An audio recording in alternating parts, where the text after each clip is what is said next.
Private affair కాబట్టి. Okay, Ramakrishna గారు ఒక్క నిమిషం అండి. రామకృష్ణ గారు ఒక్క నిమిషం హోల్డ్ అవ్వండి. చరణ్ కౌశిక్ గారు, బెనిఫిట్ షోలకి పర్మిషన్ ఇచ్చేది మీరే, అదే విధంగా సినిమా అనేది ఒక వ్యాపారం అంటూ స్టేట్మెంట్ ఇచ్చింది కూడా మీరే. మీరే అంటే ఒక నేషనల్ ఛానల్కి ఇచ్చిన ఇంటర్వ్యూలో నేషనల్ ఛానల్తో మాట్లాడే సందర్భంలో ఈ అంశానికి సంబంధించి అడిగిన నేపథ్యంలో సీఎం రేవంత్ రెడ్డి చెప్పిన మాటలు, సినిమా అనేది ఒక వ్యాపారం, వాళ్ళంతటి వాళ్ళు సంపాదించుకున్నారు, వారు ఏమైనా దేశాన్ని సేవ చేశారా, దేశం గురించి వాళ్ళు ఏమైనా పాటు పడ్డారా, చట్టం తన పని తను చేసుకుని పోతుంది అన్నారు. ఓకే, బాగుంది. కాకపోతే ఇక్కడ ఆ యొక్క వ్యాఖ్యలు దేశానికి సేవ చేశారా అనే పదాలు కానీ, లేకపోతే సంపాదించుకున్నారు, సినిమా అంటేనే ఒక వ్యాపారం అనే ధోరణి కానీ ఇక్కడ ఎంతవరకు యాక్సెప్ట్ చేసే అవకాశాలు ఉన్నాయంట. ముఖ్యంగా దీనిపైన బీఆర్ఎస్ బీజేపీ రెండూ కూడా విమర్శలు గుప్పిస్తున్నాయి. 4వ తారీఖున జరిగిన ఇన్సిడెంట్ ని ఇప్పుడు ఇమీడియట్ గా ఇంత ఉన్నట్టుండి సడన్ గా అరెస్ట్ చేయవలసిన అవసరం ఏమొచ్చింది, మరి ఇప్పటిదాకా ఏం చేశారు, ఈ 10 రోజుల వ్యవధిలో ఏం చేశారు అనే క్వశ్చన్స్ కూడా రైజ్ చేస్తున్నారు. మరి దీన్ని ఎలా సమర్థించుకుంటారు మీరు?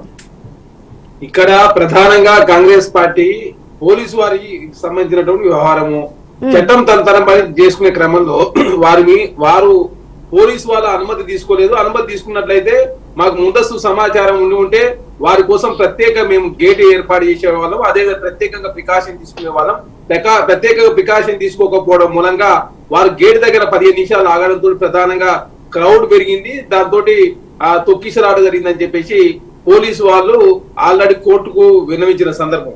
ప్రధానంగా ఇక్కడ కేసు అయింది ఏంటంటే సెక్షన్ 105, సెక్షన్ 118, 1/2 కింద సెక్షన్ నమోదు చేసారు. ఎందుకంటే వాళ్ళు అనుమతి తీసుకోలేదు, వచ్చే సందర్భం కూడా మాకు చెప్పలేదు, చెప్పకపోవడం మూలంగా మేము ప్రత్యేకంగా ఏర్పాటు చేయకపోవడం మూలంగా ప్రధానంగా అక్కడ తొక్కిసలాట జరిగింది.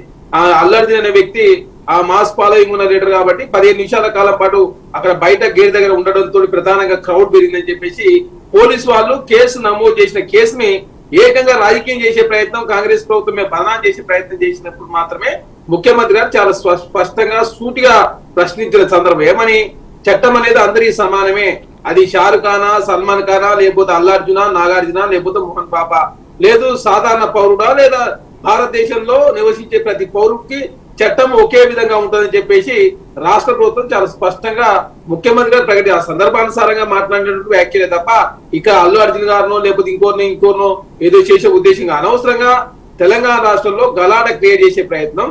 ఎక్కడ ఏంటంటే చట్టం తన పని తాను చేసుకుంటూ పోయే ప్రయత్నంలో భాగంగా ఎక్కడ కూడా పోలీసు వారి మీద రాజకీయ కక్ష కారుణ్యాలు తావలేదు, రాజకీయాలకు సంబంధించిన నాయకులు ఎవరు కూడా ఒత్తిడి చేయలేదు. వాళ్ళు ప్రాసెస్ లో భాగంగా ఇన్ని రోజులు అల్లు అర్జున్ గారు లేరు, వారు ఎప్పుడు బయటకి వెళ్ళుడు వచ్చుడు. నిన్న అంటే మొన్న ఢిల్లీ నుంచి వచ్చింది కాబట్టి ఢిల్లీ నుంచి వచ్చిన తక్షణమే అంటే పోలీసు వాళ్ళకి సంబంధించి కూడా ఎమ్మటే కేసు నమోదు చేసిన తర్వాత వాళ్ళు కూడా ఇంట్రాగేషన్ చేసుకుంటారు కదా, దానిలో ప్రాసెస్ లో భాగంగా లేట్ అయిన మాట వాస్తవం. అది అంతా పోలీస్ డిపార్ట్మెంట్ వాళ్ళు చూసుకుంటారు. ఇదేంటంటే ప్రభుత్వానికి సంబంధం లేకున్నప్పుడు కూడా ప్రభుత్వానికే సంబంధం ఉందని చెప్పేసి సోషల్ మీడియా వేదిక పెద్ద ఎత్తున ట్రోలింగ్ చేసుడు. ప్రభుత్వానికి సంబంధం ఉంటే అల్లు అర్జున్ గారికి సంబంధించి సినిమాకు మేము అసలు రేట్లు పెంచుకుంటే పెంచే వాళ్ళం కాదు కదా, మాకు ఎలాంటి శతభిషలు లేవు.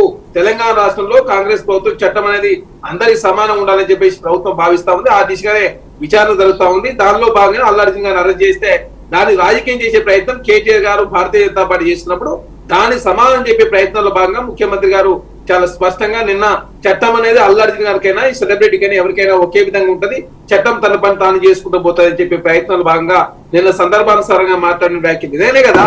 సినిమా అంటే ఇప్పుడు సినిమాకి సంబంధించి ఒకే సినిమాకు పుష్పకు సంబంధించి 300 కోట్ల రూపాయలు దేశంలోనే అత్యధిక పారితోషికం తీసుకున్నటువంటి హీరో అల్లు అర్జున్ గారు. వాస్తవమే కదా, వారు అంటే పైసలు తీసుకోకుండా ఏమైనా సినిమాలు యాక్ట్ చేసినా లేకపోతే ఆయనకు వచ్చిన 300 కోట్ల రూపాయలు తీసుకొచ్చి ఏమైనా తెలంగాణ రాష్ట్రంలో రాష్ట్ర ప్రభుత్వానికో లేకపోతే తెలంగాణ సమాజానికి సేవ చేస్తాను నేను 300 కోట్ల రూపాయల్లో 100 కోట్ల రూపాయలు ఇస్తుందని చెప్పేసి అల్లు అర్జున్ గారు ఇచ్చిరా?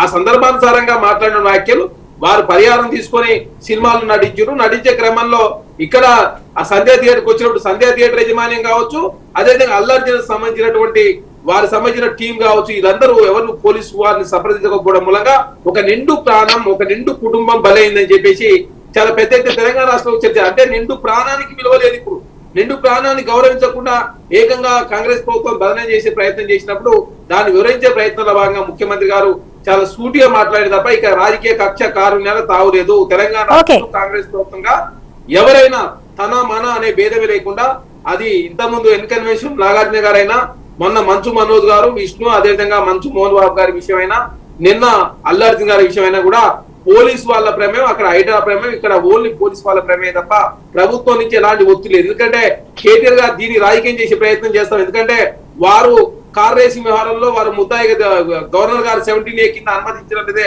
వారు కూడా విచారణ ఎదుర్కోవాల్సి వస్తుంది. కాబట్టి తెలంగాణ రాష్ట్రంలో కాంగ్రెస్ ప్రభుత్వము హీరోలను వదులుతలేదు, లాస్ట్ నన్ను కూడా వదులుతలేదు అని చెప్పేసి ప్రజలకు వివరించే ప్రయత్నం కేటీఆర్ గారు స్పష్టంగా ముందస్తు చర్యల్లో భాగంగా వారు కాంగ్రెస్ ప్రభుత్వాన్ని బదనా చేసే ప్రయత్నం చేస్తా ఉన్నాడు. ఇక్కడ తెలంగాణ రాష్ట్రంలో రాజకీయ కక్షల కారణాలు తావులేదు, చట్టం తన పని తాను చేసుకుంటూ పోతుంది. ఇక్కడ చట్టం ముందు అందరూ ఎవరైనా సమానమని చెప్పేసి కాంగ్రెస్ ప్రభుత్వం భావిస్తా ఉంది తప్ప ఇంకోలైనా మేడం. ఓకే కౌశిక్ గారు ఒక నిమిషం హోల్డ్ ఉండండి. నాగరాజు గారు,